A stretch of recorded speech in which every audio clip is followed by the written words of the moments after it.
नमस्कार, welcome to my channel astrology with Yash. और आज हम एक नए टॉपिक पे चर्चा करेंगे, मंगल की महादशा। भारत की मंगल की महादशा जल्द ही चालू होने वाली है, सितंबर में, अगले महीने में। और अभी हम चंद्रमा के महादशा में चल रहे थे। और आपने देखा होगा पिछले 10 साल में हमने काफ़ी जगहों पे प्रोग्रेस किया।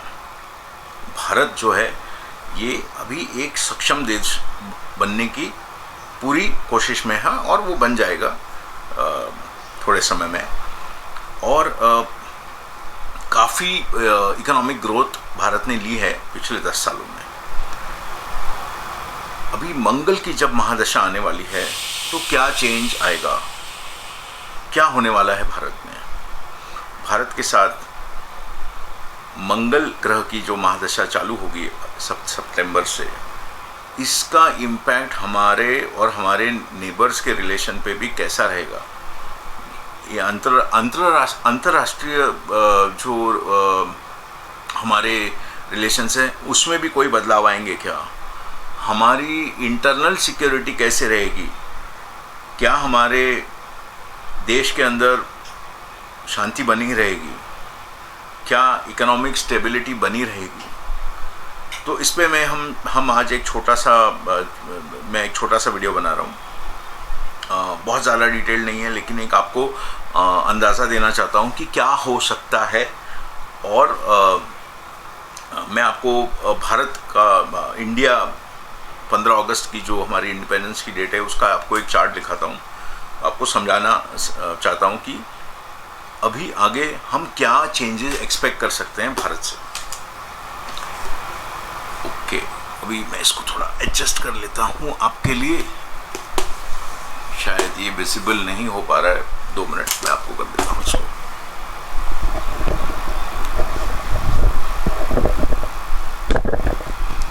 ओके जी, हियर वी आर सेट। ये ठीक है, आई थिंक विजिबल है काफ़ी। और मैंने काफ़ी सारे पॉइंट्स भी बनाए हैं जो मैं आपको दिखाऊंगा। ओके, तो ये है भारत की कुंडली और इंडिपेंडेंस के हिसाब से। पहले घर में जो है लग्न है हमारा वृषभ लग्न है, और हमारी जो राशि है वो है कर्क राशि। आप देख सकते हैं चंद्रमा अपने हमारे तीसरे घर में बैठा है। और जो मंगल है, मंगल बैठा है दूसरे घर में, कन्या राशि में। राहु लग्न में है, केतु सप्तम में है, और शुक्र, बुध, शनि, सूर्य और चंद्र, ये 5 ग्रह हमारे तीसरे घर में, कर्क राशि में। और जो गुरु महाराज है बृहस्पति, हमारे छठे घर में।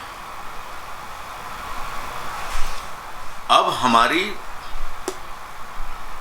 स्वग्रही चंद्र की महादशा चल रही थी, अभी हमारी मंगल की महादशा चालू होगी। और मंगल क्या चीज़ों का लॉर्ड है, ये 12वें घर का जहाँ 1 नंबर है, और ये सप्तम घर का जहाँ 8 नंबर है, और जहाँ केतु बैठे हुए हैं, केतु महाराज वहाँ बैठे हुए हैं। मंगल की दृष्टि अष्टम घर पे है, जो डायरेक्ट दृष्टि है।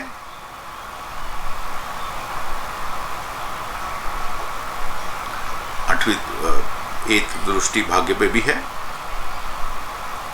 और यहाँ पे भी एक दृष्टि है।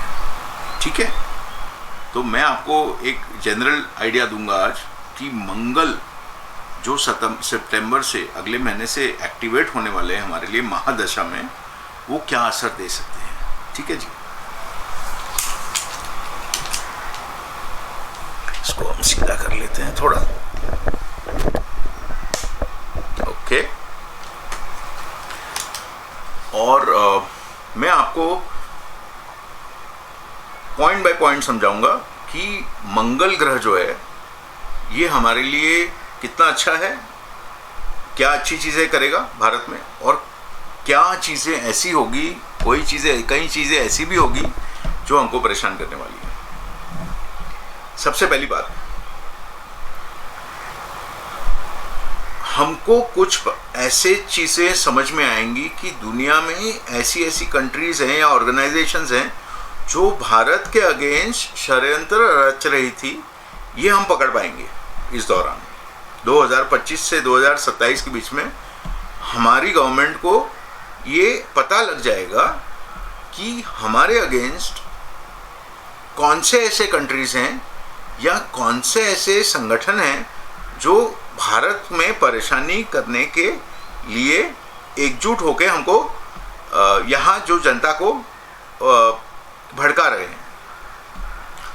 दूसरी बात, हमारी सरकार जो है वो काफ़ी सारे पॉलिसीज़ में बदलाव लाएगी, जो इकोनॉमिक रिफॉर्म्स हो सकते हैं और टैक्स रिफॉर्म्स हो सकते हैं। इस पे काफ़ी काम होगा। तीसरी सबसे इम्पॉर्टेंट चीज़, इस दौरान जो मुझे लग रहा है कि इंटरनल कॉन्फ्लिक्ट जो हमारे कंट्री में हो सकता है, आंदोलन, जन आंदोलन, ऑपोजिशन से आंदोलन, कोई बड़ा इवेंट हो जाए जिससे लोग सड़कों पे उतर आएं। अच्छा, भाषा के लिए ऑलरेडी हम देख रहे हैं कि झगड़े दिख रहे हैं कंट्री में, हमारे भारतवर्ष में। तो दो समुदाय के बीच में या दो रिलीजियस ग्रुप्स के बीच में दंगे, ऐसे सब होने की बहुत ज़्यादा चांसेस हैं।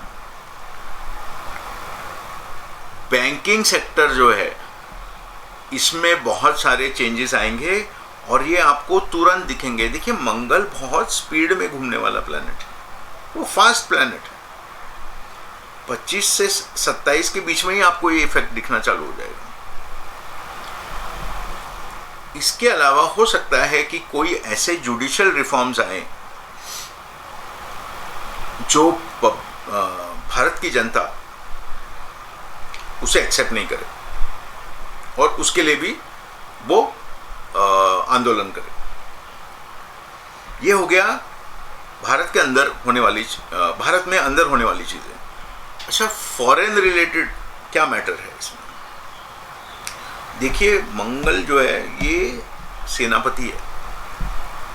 ये जो ग्रह है मंगल, ये वॉर का लीडर है। और इस समय अगर हम बोलेंगे कि वॉर नहीं होंगे तो हम गलत हैं।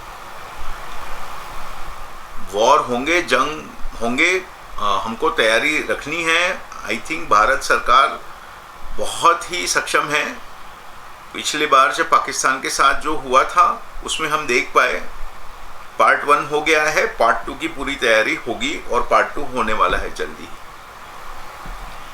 इसके अलावा हमको दिखेगा कि देखिए, मंगल के, मैंने कुंडली आपको जो दिखाई दी भारत के, उसमें मंगल 12वें घर का फॉरेन रिलेटेड खर्चे हमको बहुत करने पड़ेंगे। अभी फॉरेन रिलेटेड ये हो सकता है कि हमारे जो नेबर्स हैं इनके साथ वॉर लाइक सिचुएशन हो जाए। हो सकता है बांग्लादेश है, हो सकता है चाइना है, हो सकता है पाकिस्तान है। तो इस पे भारत का बहुत सारा पैसा खर्च होने वाला है। थोड़ा बहुत इकोनॉमिक टर्बुलेंस हमारे यहाँ पे भी आएगा और हमको उसे फेस करना पड़ेगा। स्टेबलाइजेशन के लिए टाइम लगेगा। हो सकता है हम अंतर्राष्ट्रीय मदद भी ले इसके लिए, लेकिन हमारे जो ये 7 साल है इसमें भारत को बहुत ज़्यादा एक्सपेंस करना पड़ेगा। एक्सपेंडिचर बहुत बढ़ जाएगा कंट्री में।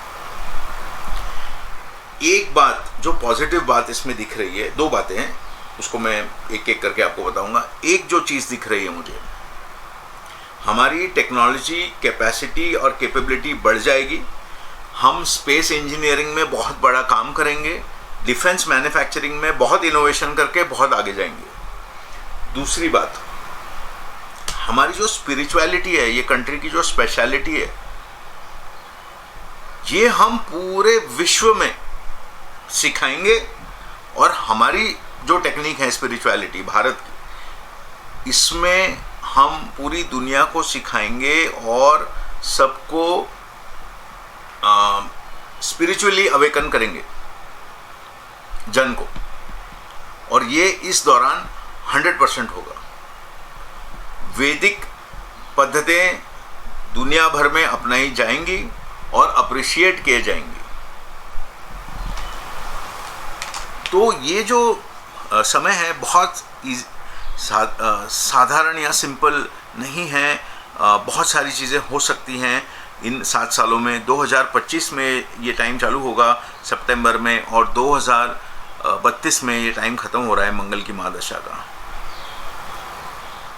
आगे हम इसमें जैसे इवेंट्स बढ़ते जाएंगे हम डिटेल में चर्चा करते जाएंगे। ठीक है जी, अगर आपको मेरा ये वीडियो पसंद आया हो तो आप इसको लाइक, शेयर और सब्सक्राइब करें, अपने मित्रों को, अपने फैमिली में शेयर करें, और बेल आइकन ज़रूर दबाएं, और ऑल अपडेट्स आपको मिलें इस ऐसे क्लिक करें। धन्यवाद। Thank you for watching this video.